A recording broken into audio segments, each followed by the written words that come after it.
All right, everyone. Welcome to another episode of Brazen Education with your host, Educator Barnes. Tonight's episode is Ensuring Every Student Succeeds. This evening, my special guest is Alexandra Curlin.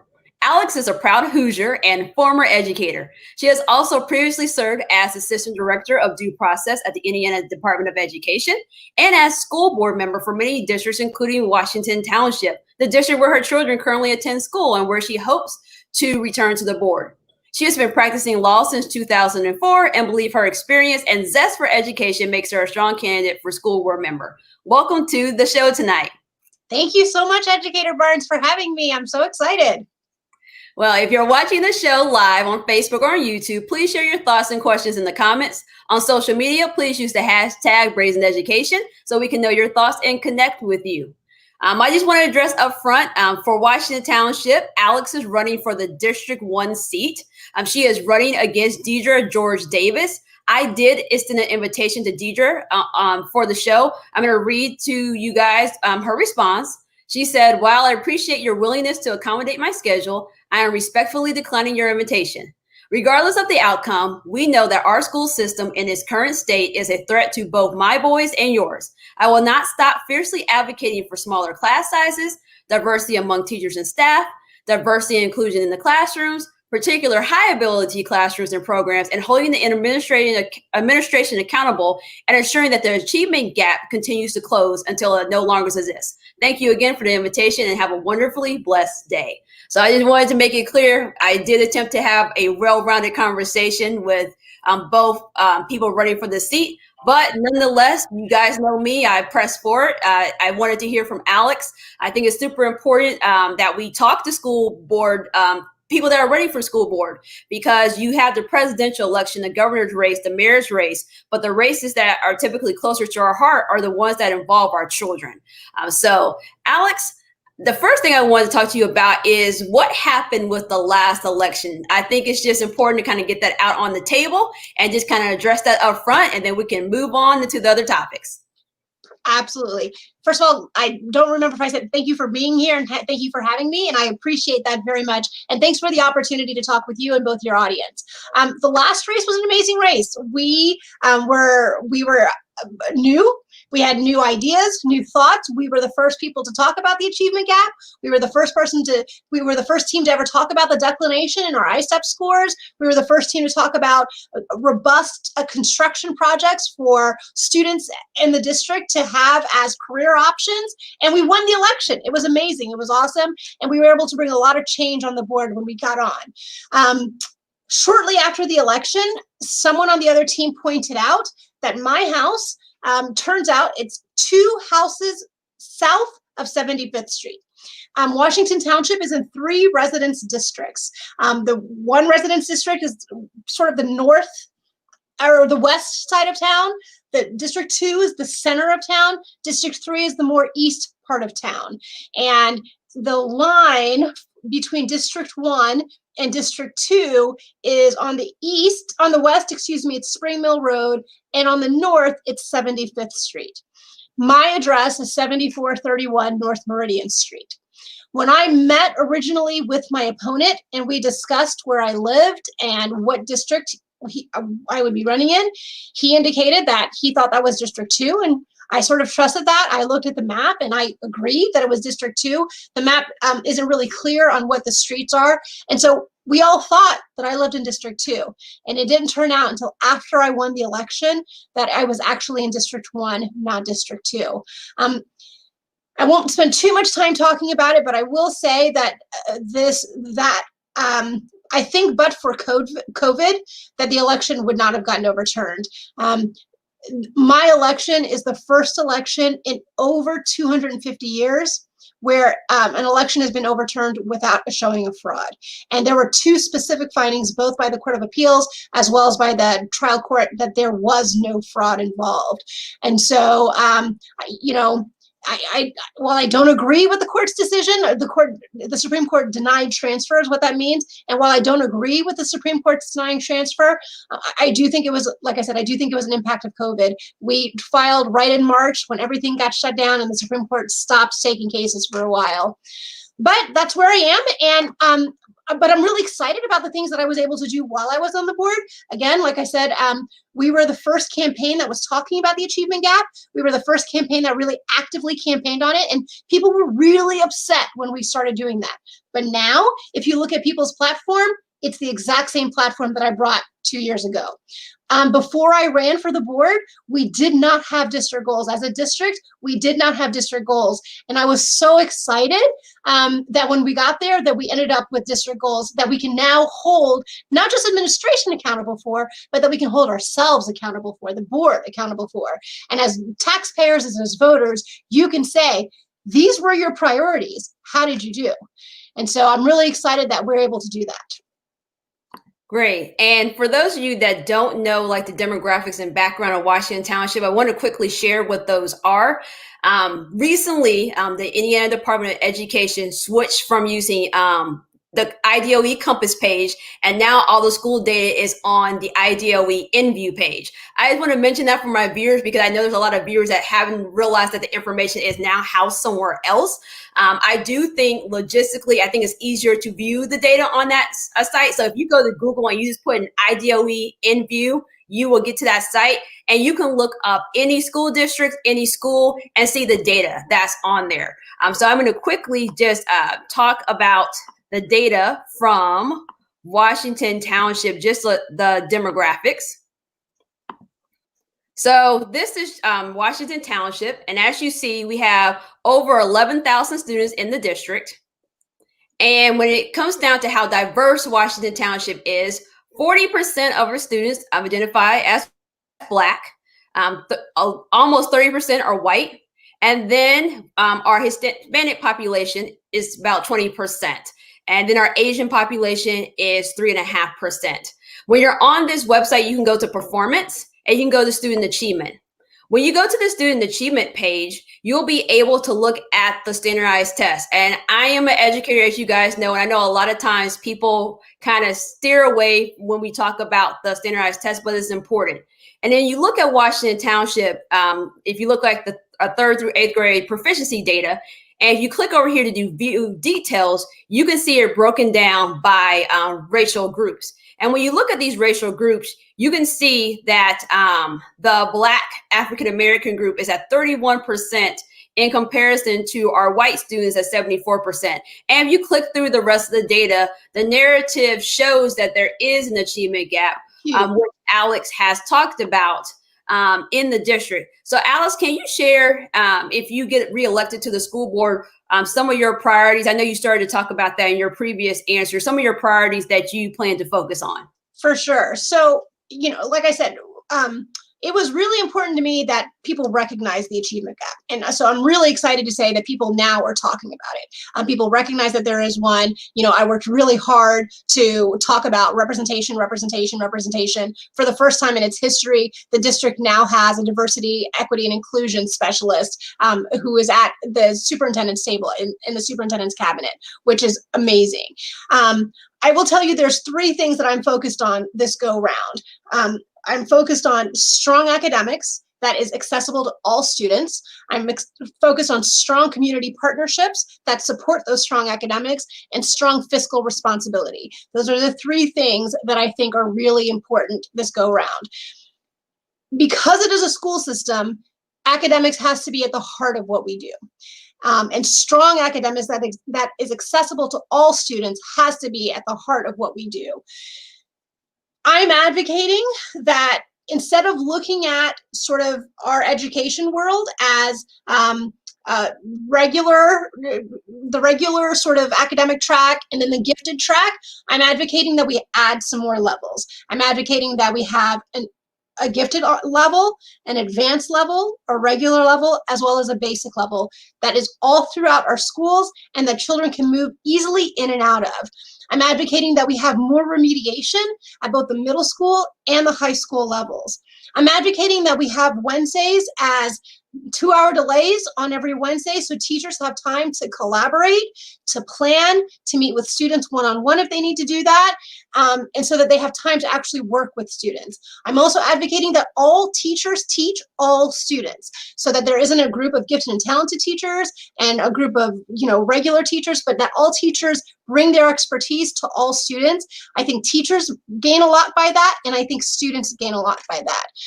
If you talk to students who are in our district who are not in the gifted and talented program, who are not in the honors classes, a lot of times they do feel like the other.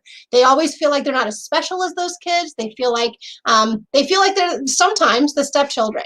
And a lot of times they can't be in those classes, not because they're not smart enough or that they're not hard enough workers, but because there's other things going on. So for example, when you look at our gifted and talented program and you see 2 kids of color, maybe you don't want to put your kid in a classroom that's got 2 kids of color and him be the 3rd kid of color, when in fact your kiddo has a great time in the classroom that they're in and they feel confident. So that's something that we have to address. I tell people this story that happened in my own family. When my daughter was at Crooked Creek, she was in the gifted and talented program, and there were 4 kids of color in the program at that time. One of them was obviously my daughter. Another one was a daughter of another attorney that I know. Another one was the son of an administrator in the district, and the other one was just a kid. I don't know his mom. She wasn't that active. His parents weren't that active in school. And every day, that kid got kicked out of class. Every single day was kicked out of class and had to be sit out into the hall. And every single day, my daughter came home and was crying because this kid got kicked out for no reason, and she didn't understand why. And it was really getting to her. And so finally, she said to me, Mom, when this kid gets kicked out tomorrow, I'm going to walk out with him because it's just not fair that he's getting kicked out of class every day. And so Allie did the next day get kicked out. And, Allison, who turned, she's not so much of a rule follower in my house, but turns out she was a rule follower at school. So when she gets kicked out, when she walks out of the classroom, she doesn't tell her teacher, just walks out. And and every step that she's taking to the office, she's, hyperventilating. She's realizing the gravity of what she's done. And, what I tell people that story to say that, when you see unequal treatment happen to people, it doesn't just affect the kid who it's happening to. It also affects the kids who were watching it. My child, who happens to be a child of color, felt it deep in her heart. But other children who weren't children of color, they see that type of treatment to certain children, and they think it's okay for them to be second. It's okay for them not to be treated the same as they're treated, or not to be given the same benefit of doubt that they're given. So I think it's really, really important that we focus on all of the needs of all of the students and make sure that students feel comfortable in their skin, that they feel comfortable in their classroom, that they see themselves reflected not only in their teachers, but in the course curriculum that we offer. I think that that's super important. I will also say that I don't think that that's Washington Township specifically as an issue. I think that's a nationwide issue. I think for too long, our country has not offered our kids of color curriculum that reflects their true history and their true background. But as a board member, I hope to change that, because our background is everyone's background. Just like Thomas Jefferson was my founding father, Martin Luther King was yours. And so I think that it's important for us all to see America as a place that is inclusive of all of us. And I think you made some good points there, because when I think about, at one of my former schools, I was the high ability coordinator for my building. And that particular role, my school, and I was at IPS at the time, they did a census test, which that essentially means, for those of you who don't know, you pick a grade level and you give everybody the high ability test, right? And then from there, whoever qualifies gets into the programming. In Washington Township, that is not the case. And interestingly enough, when my kids were in, I have twin boys, which most people know, who also went to Crooked Creek. And it was like, hey, we think your kids might testing the Compass, and Compass is every school district has a name for that program, right? So it's Compass. And I said, okay. And so because my boys are twins and we had them separate, we actually put them together for second grade because we thought they probably would test into this program and we wanted them to acclimate to each other. Long story short, they did not test in. Third grade, they get recommended again, did not test in again. But what's interesting to me, which most people don't know, both of my sons was granted admission to the high ability private school that is within Washington Township's boundaries. And so we actually decided to stick with our district school. And so it's kind of frustrating to know that this other school where they had to take a test to make this bar said, hey, your kids have the intelligence to be a part of our school. But when you're in my neighborhood school, they couldn't make the cut. And so that to me is frustrating. And then what's more frustrating is when I learn about what happens on the back end. So back in February, it was actually Friday, February the 14th, I had the opportunity to meet with Dr. Woodson and people in her cabinet, like Rick Doss, Mary Lowe, who has retired from the district, different people. And it was like the NAACP, the Urban League, the IDOE Cultural Competency Advisory Council, which I'm a part of. And so I was like representing them, and I was representing myself as a parent, and a gentleman from CICF. And so we were going over all this different data. And then I actually had the opportunity to talk to the principal of North Central. But long story short, the principal of North Central shared about this great program. And when I heard about it, I don't think it's so great. It's great, but it's not. And here's why.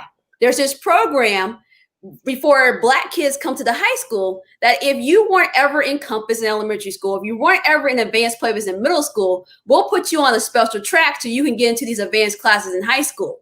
And so that's great that before they get out of high school, they get the opportunity. But my experience in Lawrence Township as a student is I had that same experience. When I got to high school, it's like, hey, Shantae, you should be on the academics honor diploma. Let's switch your schedule. And the amount of anxiety I had the rest of high school trying to feel like I need to catch up because I hadn't been in classes like that. And so I think to your point about the high ability, we really need to rethink it, because if our district is 40% Black, but there's only 4 Black kids in a high ability class, that doesn't add up. Because to me, I know that Black children are gifted. Just like white children, just like Latino children, just like Asian children. So why is there this disconnect between these kids getting into these programming? So I think it's super important. If you're on the board, whoever's on the board, they really look at this issue, because we can't be trying to fix it on the back end when they get to high school, because I lived that experience as a child, and I had to learn how to deal with like perfectionism and trying to hit this bar because I didn't have the experience of this is how you do this type of work. And so the other thing you mentioned was discipline. Because you mentioned how like your daughter got, she walked out of the class and all that, how she felt. What are your thoughts about school discipline?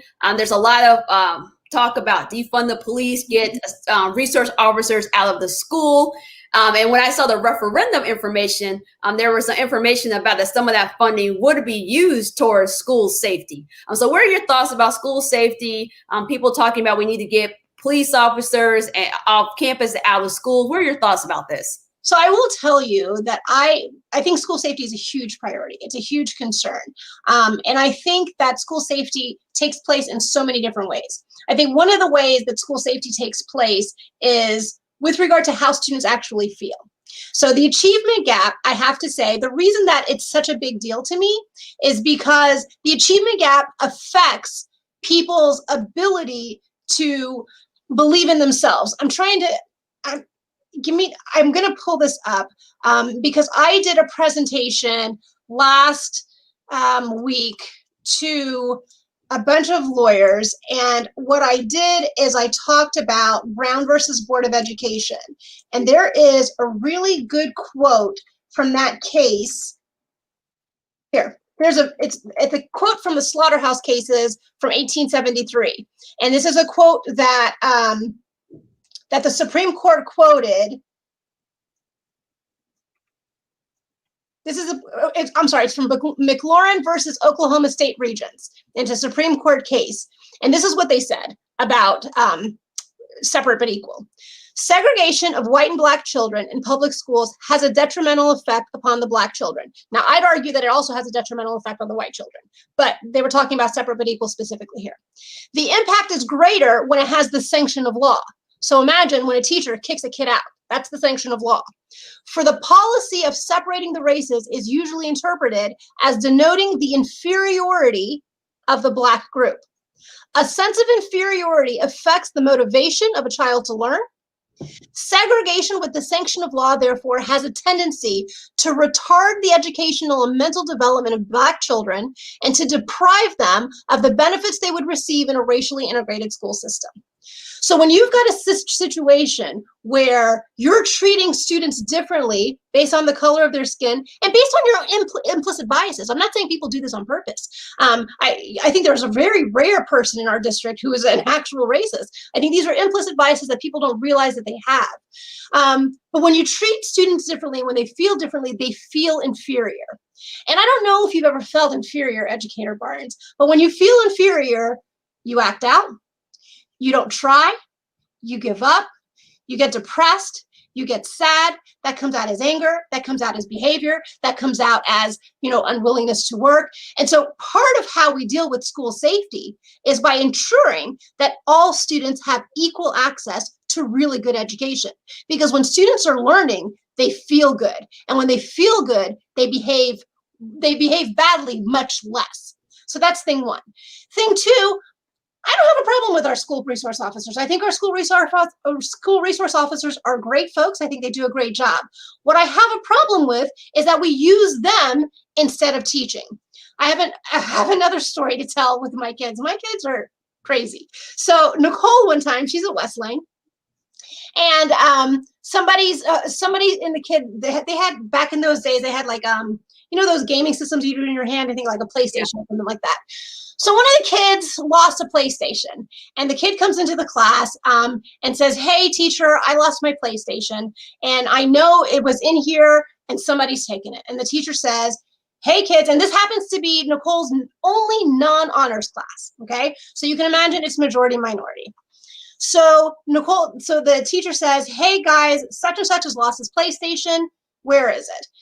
Everybody looks around, nobody sees it. "Hey, the PlayStation's not here." The guy says, I promise, teacher, it's in this class someplace." "Kids, look again through your stuff." Nobody finds it. "Okay, well, then I'm going to call the SRO. And the SRO is going to come in here, and the SRO is going to take a look through your stuff." SRO comes in. "Okay, find the PlayStation. This kid has lost his PlayStation, and whomever has this PlayStation, I'm going to arrest you. I'm going to take you out of here. No questions asked. So find it. Otherwise, I'm going to start looking through your stuff." Nicole, at this point, she's never had interactions with a police officer, so she's starting to get a little bit nervous. So they're looking through their stuff, still nobody finds it. So he then starts taking people's things and looking through those things. So Nicole at this point is freaking out. She has no idea if she's got this PlayStation. You start thinking, your mind starts going crazy. She thinks she might have this PlayStation. So it gets to Nicole, and the SRO says to her, "Okay, let me see your stuff." And Nicole says, "I have a right to have my attorney before I get searched, so I need to call my mom." He looks at her, and she says, "I have a right to an attorney before I get searched. I need to call my mom."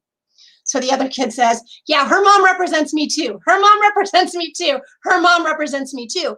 And then this SRO says, "Kid, are you sure it's in here? Go look in your locker again." Kid goes to look in his locker again, and guess what he finds? PlayStation. But again, what happens is the kids in the classroom didn't get the benefit of the doubt. The kids in the classroom, rather than feeling like that police officer was their friend, felt like that police officer was scary, was not there to help them. And my daughter, who I think is most of the days, not every day, a good kid, learns to think that this person is scary rather than helpful to her. So there are ways that we can use police officers to help in the classroom and to help students, but there are ways that it harms the relationship in students too. So it's really important for us to look at, how are we using our SROs? What do we expect out of them? What are they showing to our kids? What type of representation is happening? I think that's really important too. Lastly, I think it's also really important to make sure we look at teaching and look at providing education to students as not just in the classroom. Their social and educational and emotional development is just as important. So if we stop thinking about the dynamic of just the teacher and the student, we have to also think about the social worker, the counselor, the classroom assistant who's helping to elevate or remediate the teacher's needs, because it really is a team. of folks. And a lot of times teachers don't get the support that they need to do the other stuff that is required of them. So I really think it's important when we talk about building strong community partnerships, we talk about bringing folks into schools that really want to play that other support role for a student that they may not otherwise have. And I think that's really important too when we talk about school safety. I know that was a lot, so I apologize. No, that's all right. And I think that's important because I think about my sons when they were really small. They really loved that show, Paw Patrol. And it showed like these little dogs and all their different jobs. And their favorite one was Chase, and he was a police officer. And I think about how they had this positive image of police. And then somewhere along the line, especially children of color, you start getting this different perception of the police. And I think schools are a place where we can start to change that narrative, because your interaction with the police officer in your school should be just like your interaction with the person that serves your food, the person that's the teacher, the person that's your assistant. It just should be a person of the community. Because when you think about like social studies content, at K1-2, you're talking about the community. Who's in our community? You learn about all the different jobs. And so being a police officer is a job that some kids say, I want to do. Even kids of color, like, I want to become a police officer. Right. In their interactions with the police officer. And then when you talked about implicit bias, I think we need to talk about that a little bit more, and like what the district can do to make sure we're looking at that, because the SRO should not be your personal security system. It shouldn't be like, you know what, I can't solve this problem, so let me go call the school resource officer to search these bags, or to come here and get this child out of my classroom because I don't want to deal with him or her. And the teacher should be the one that's really having that relationship with students. That's a key. And then B, making sure that we're only using that if there's like safety, because a lot of times when I even think about my own students that I've had over the years, it's just like the reason the SRO was called, it wasn't because anyone was in danger. Like no one was in danger. And so like no one was fighting. It's just you said a bad word, or you kicked your desk, or you refused to do your work, and now we're bringing in the research officer. Like, that's not okay. That's absolutely right. That's absolutely right. I couldn't have said it better. Right. And so the next question I have for you, kind of sticking with that, Washington Township and 10 other school districts, they signed this pledge about anti-racism in the district. Mm-hmm. And I know recently there was a panel of 5 of the superintendents that participated. And because of COVID-19 and all these things are happening, they couldn't get all 11 together. I was one of the people that was asked to create questions for this. And I know that Dr. Woodson turned down the invitation to participate in the very first one. I'm not for sure she's going to change her mind and participate when they do the second panel. But what are your thoughts about what you expect to see from a school district that signed a pledge for anti-racism? What do you expect to see? And Washington Township just created a position for an equity officer that to come to the district that just started working a few weeks ago. Like, what are things that you want to see in the district to show that we're addressing equity, we're just addressing inclusion? So let me first say, with regard to the equity officer, I have heard amazing things about her from 1,000 different people. So I'm super, super excited about this person. From everything I've heard, she's the real deal. She's the truth. And I'm so excited about that. Having said all of that, I think being in a majority minority district, I think I would be remiss if I didn't admit the regret that I feel that we have to hire somebody like her. Because I feel like we've got the tools, and for whatever reason, we haven't put those tools in place. I always tell my kids all the time, it is my job to give you tools, but it is your job to use them. And so, and I feel like we have tools in our district that unfortunately haven't been used. I think people have to have a real come to Jesus, epiphany, whatever you want to call it. Racism is real. There's no question about it. Racism is real. I felt it. You felt it. It is real. And if you don't acknowledge that, then I think you start from the bottom. If you don't acknowledge that it's real, if you don't acknowledge the biases that you personally feel. I have biases. I do. My business partners will tell you all the time how my biases get in the way of a lot of the things that I do. I'm very judgmental. And that gets in the way. And so people have to remind me, to, stop being so judgmental, or stop thinking, or you're not a know-it-all, or someone has a different experience than you, and you have to value that experience. And a lot of times, we really, as Americans, are not taught to value the experiences of others. We keep talking about how great of a melting pot country this is, but we never say the reason it's such a great melting pot country is because people's culture, people's experience is what makes us strong. It's what makes us work. And that's one of the things, and why I'm so passionate about running for this particular position in this particular district.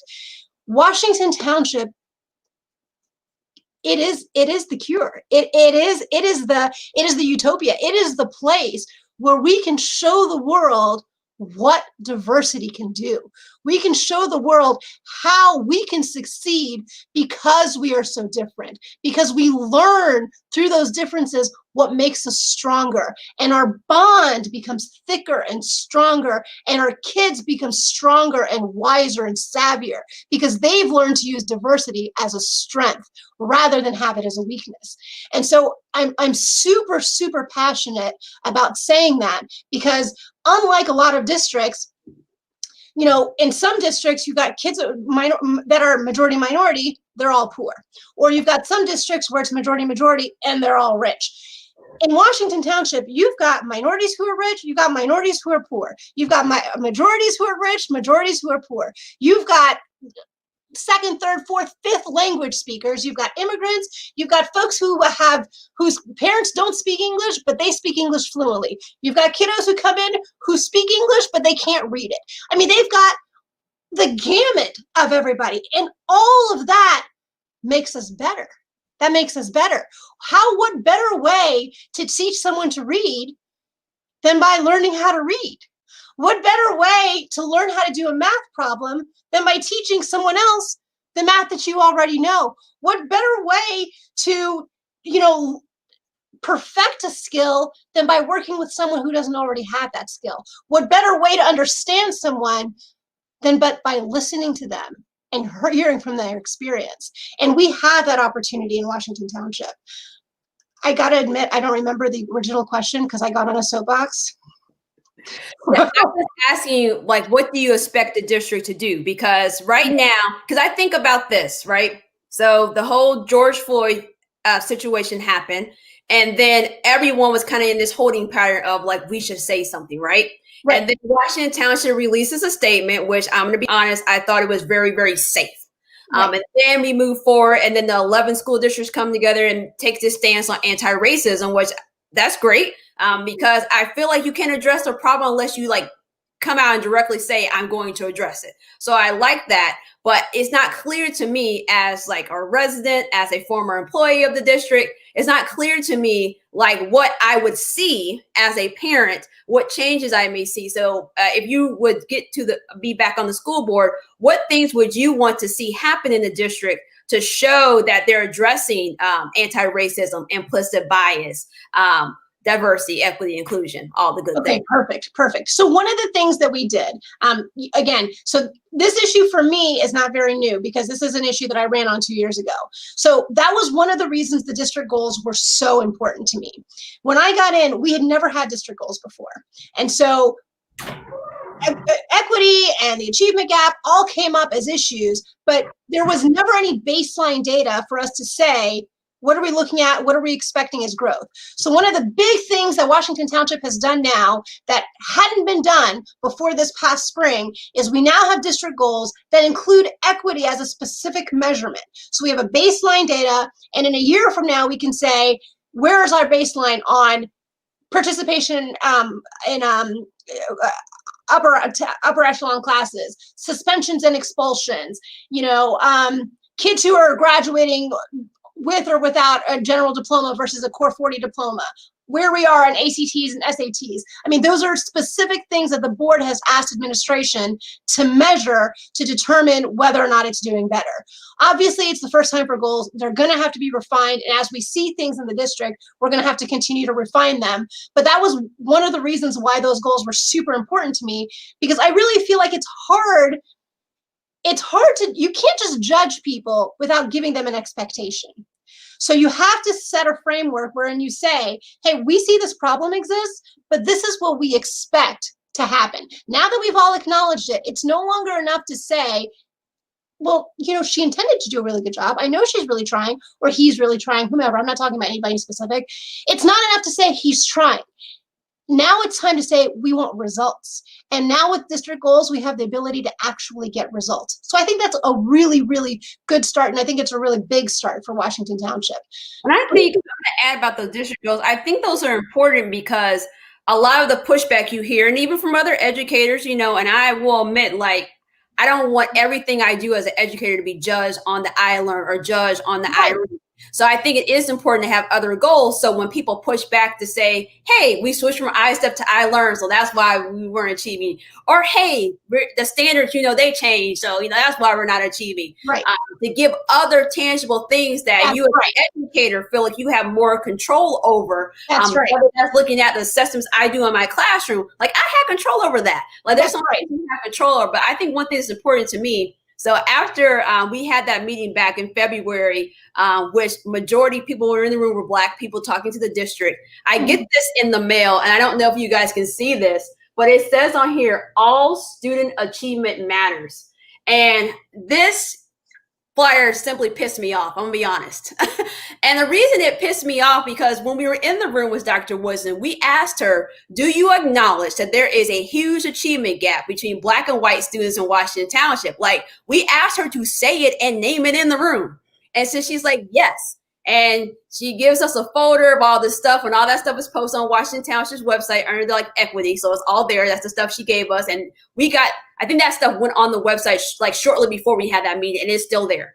So that's all great, but it's like one thing to be in a room with us to say it and then release something like this where you show all this great stuff. And don't get me wrong, as an educator, I think it's important to show all these great facts and all these great statistics. You can't beat people up, but you also have to like state that these things are problems. And I know this was in response to several articles that came out that said that the achievement gap between Black and white students in Washington Township was the largest of all the 11 school districts in Indianapolis. Right. So what they did was say, hey, which I agree with, like I'm a data person. They said, hey, we're going to compare ourselves to other districts that have the same demographic and the same background. But still, many of those same school districts were in Indianapolis. And the piece of data that they did not include was that achievement gap between Black and white students, which was so important. And to me, when your school district is 40% Black and you're not having that conversation, that's a problem. It's important to have those goals and even like the messaging. So when I saw that all student achievement matters, after I sat in a room with you and other people, it's just like, that's like the all life matters like flyer that came to my house, and that's not okay.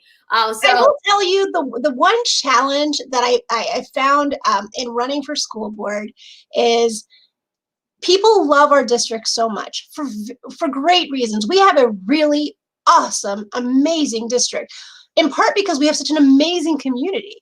This is I moved to Washington Township specifically when we bought the house the second time. We specifically said we would never move out of Washington Township, and we have no plan on ever moving out of Washington Township. We love our community, but I will say in this district, it takes people a minute to recognize our weaknesses, and they get very territorial or offended when you point out those weaknesses. And I think, for me, and I think sort of, so we haven't talked about this, but, one of the things that I'm criticized a lot about is because I believe in school choice. But the reason that I believe in school choice is because I believe that we have the ability to be the best choice.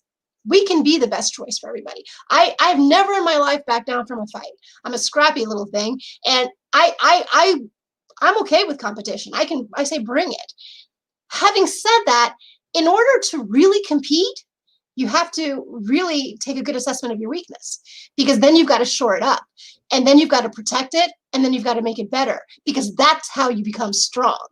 So, I think that I've gotten a little bit of a lot of criticism because I do point out some of the things that make us weak. But at the end of the day, my personal philosophy is I can smell roses all day long, and I can tell you how great and wonderful things are. but I wouldn't run. I mean, we could keep the same people in there for 50,000 years. If everything was great, smelling like roses, we didn't need change. I mean, I'm running because there are things that we've ignored for too long. There are things that need to be shored up. And Doran said something last night when we were on a call with parents, and he talked about the intentionality of doing something. If you can't name it, then you cannot recognize it, and you cannot address it. And so you have to name it so that you don't have to fear it, and so that you can so that you can conquer it. I see from David McGuire, those against school choice in Washington Township, well, there's a reason. Background, there is a group in Washington Township called the Washington Township Parent Council.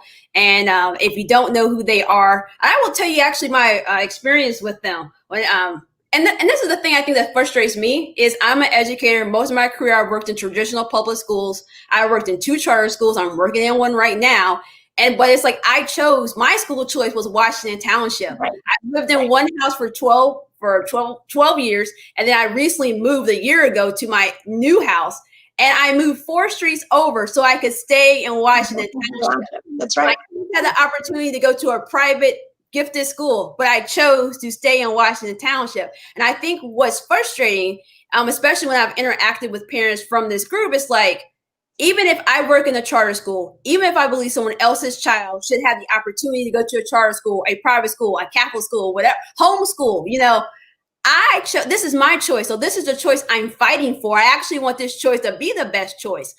Yesterday, I was in a training and Dr. Woodson was on the training. It was like 600 educators across Indiana. It was Dr. Anthony Muhammad, and he was talking about overcoming the achievement gap. And he was asked at the very end of this training, because we were on there all day, what do you think about like charter, taking the money in the voucher schools? And he says, I don't get into that. I'm pro-child. And then he said something that really stood out to me. If your school is the best choice, no one would go anywhere.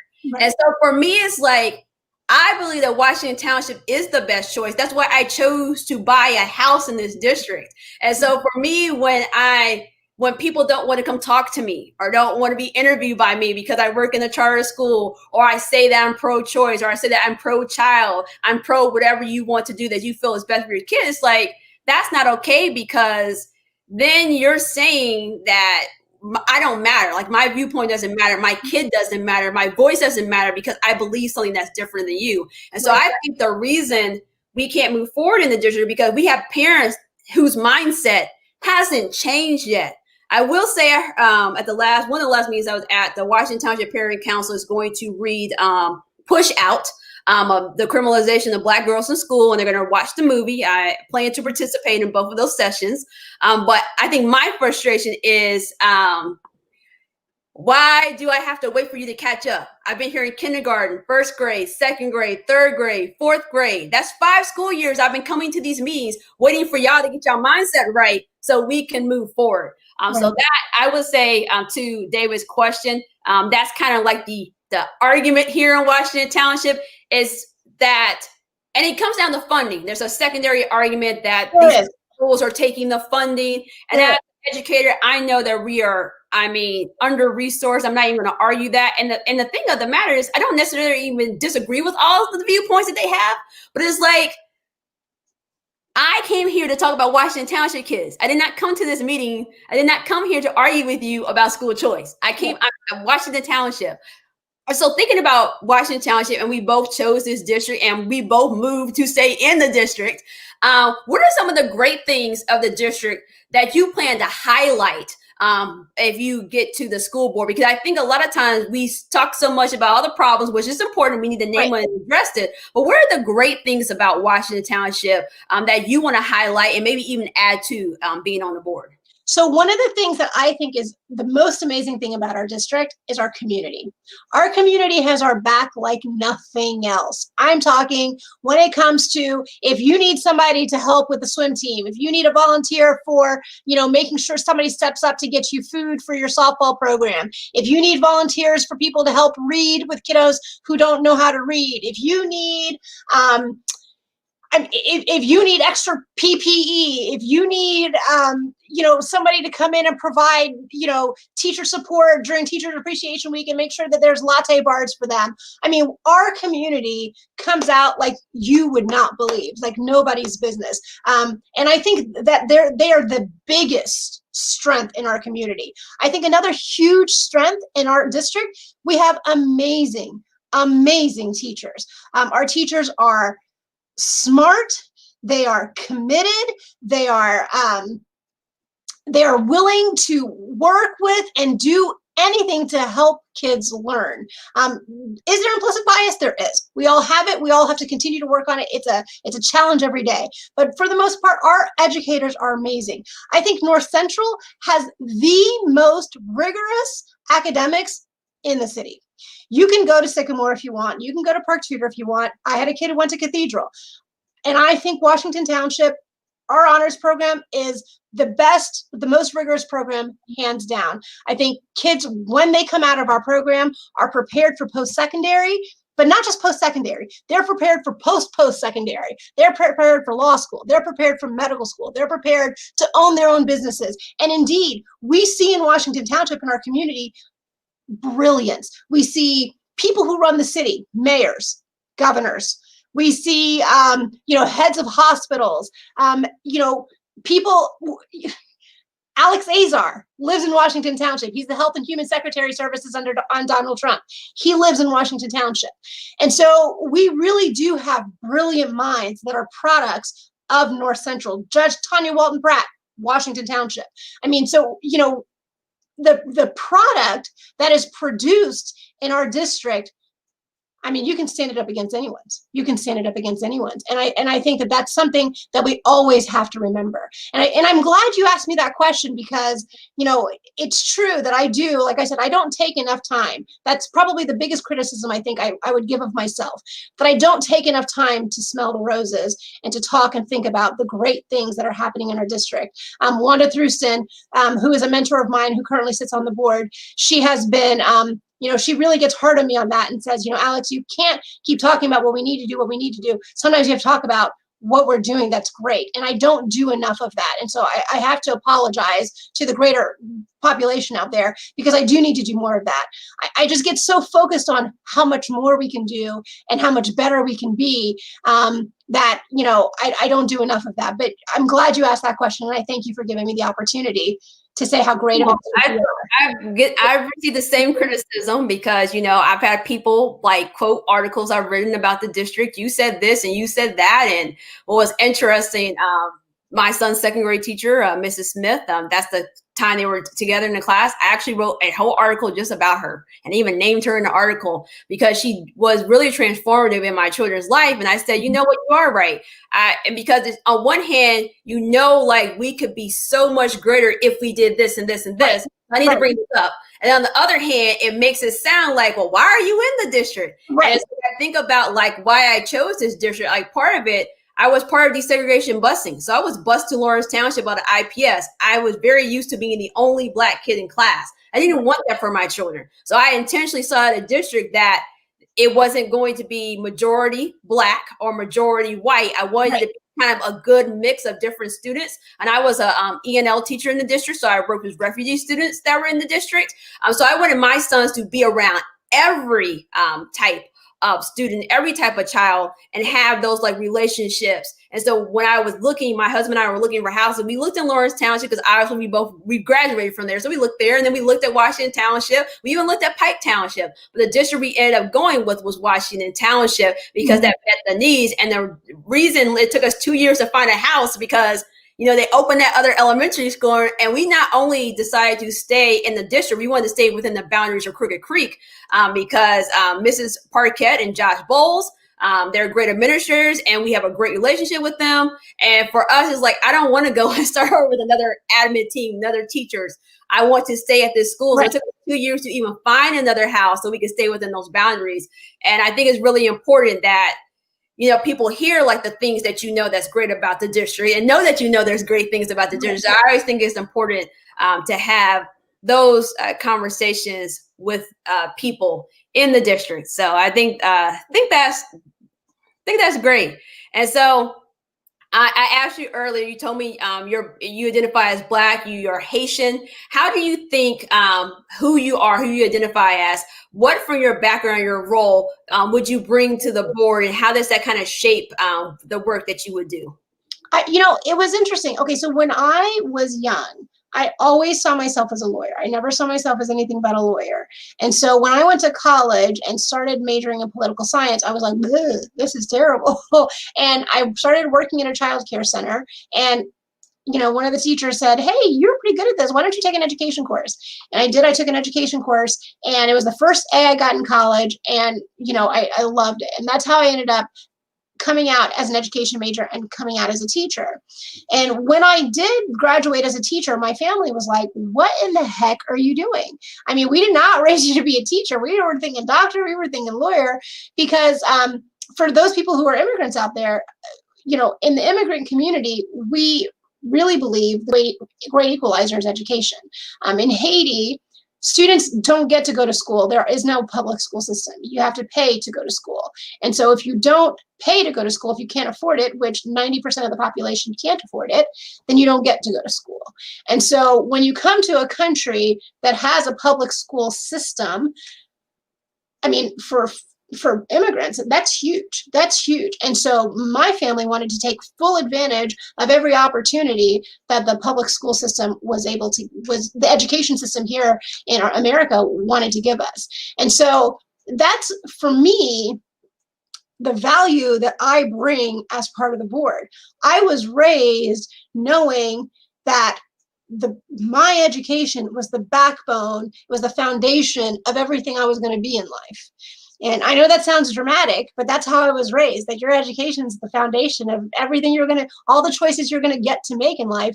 Your education is that backbone. I talked about quoting the Supreme Court, and, in 1954, when they looked at Brown versus Board of Education, the court said the same thing. They said in that case today, and that was in 1954, education is perhaps the most important function of state and local governments.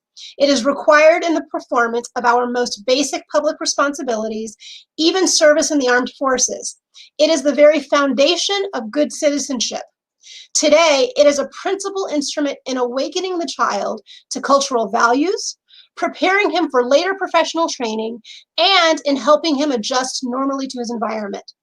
In these days, it is doubtful that any child may reasonably be expected to succeed in life if he is denied the opportunity of an education.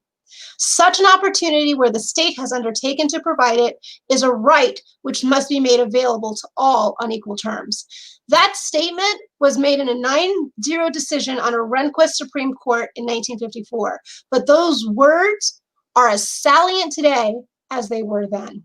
And so I agree with the Supreme Court. And so that value is mine. And so my career has been, whether I'm representing a school district, whether I'm representing a parent of a child with special needs, whether I'm representing a teachers union, whether I'm collaborating with the Department of Ed, whether I'm collaborating with folks like you and sitting on a school board or advising the school board, my goal has been accessibility to a good education for all students. And so that really is a cornerstone of my faith.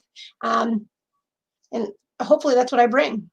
And I think that kind of explains, because you're running your campaign with the everyone succeeds. And so I hear like you quoting that case, and I hear what you're saying to say, like, and you're right, like education is the great equalizer. I even think about myself. My dad would constantly say, you're at school to learn. And right. Like, I really hated being on the bus for 30 minutes going into Lawrence Township. Like, I love Lawrence Township, but it was like I was going away from the rest, and we lived on the line. So my friends were going to, they ended up going to Arlington High School. So I was on the other side of the line. And so it's like, all my friends are at this other school. But I know I got to receive a good education. And I think to myself, what if I went to Arlington High School? Would I have became an educator? Would I be a school administrator now? Like, would I have done these things? Right. And not to like downplay Arlington, but those are the things I think about, because I know what happened to the people that lived on that other street, and I know what they're doing in life. Right. And it's not to say that I'm better than them, but I wonder, I did think about little things when we compared math classes,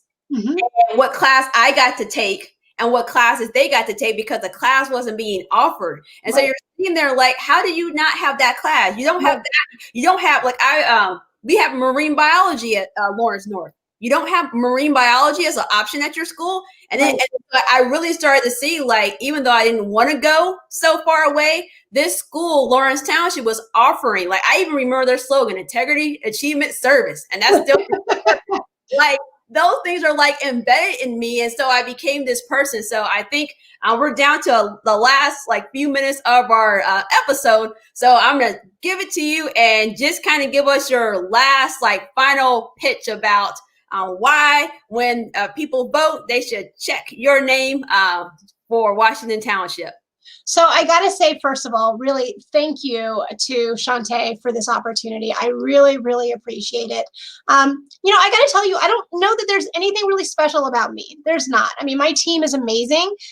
They make me look really good. They do great things. And so, I mean, we have an excellent team. You know, it's really, for me, the victory in this is not me being on the board. The victory is the conversation, it's the goals, it's the implementation of them. And to the extent that there's anybody who's as passionate or as skilled at being able to do that, I'm happy with that. I think that's great, because what's really important is that it happens, is that it gets done. So if you trust me to do that, great. If you trust someone else to do that, great. Whomever you trust to do that, hold them accountable for doing that. Make sure you ask them that it's getting done. Make sure you demand equality, make sure you demand access, make sure you demand that your student, your child, your grandchild is the center of what we do at Washington Township, because your participation in our district, you're sending us the most important and precious commodity in your life. And that person, that child deserves that. And so do you. So, you know, thank you for your time, and thank you for, you know, spending your night with me. And you know, thank you, Educator Barnes, for your time and for setting this all up and giving me a chance to talk. Well, I appreciate you coming on the show tonight. Guys, I've been across the screen. That is Alex's website. So you can go to her website. You can learn more. I sent a bio of her, people that's backing her campaign. And there's the email addresses there on the website, so you can contact her. She also has a Facebook page. So just search her name, her page will come up. You do Facebook Lives. Is it tell them when you do your Facebook Lives. That's important. We do on Wednesdays at 7 p.m. We do Conversations with Curlin. And really, it's just a conversation about anything we have. Usually Samantha Franklin, who is big in an educator in our community in Washington Township, she chooses a topic, lets me know what it is. We post it up and we talk and let people come on and, you know, have conversations with us. We do that via Zoom as well as on Facebook Live. So feel free to come pop a squat with us next Wednesday. Bring your wine, bring your Coke, bring some crackers, and let's talk. So you heard it there from Alex. So if you enjoy this conversation, you want to interact with her more, definitely tune in either on Zoom or on Facebook Live next Wednesday. Guys, thanks so much for tuning in, and I will see you next time. Thank you again.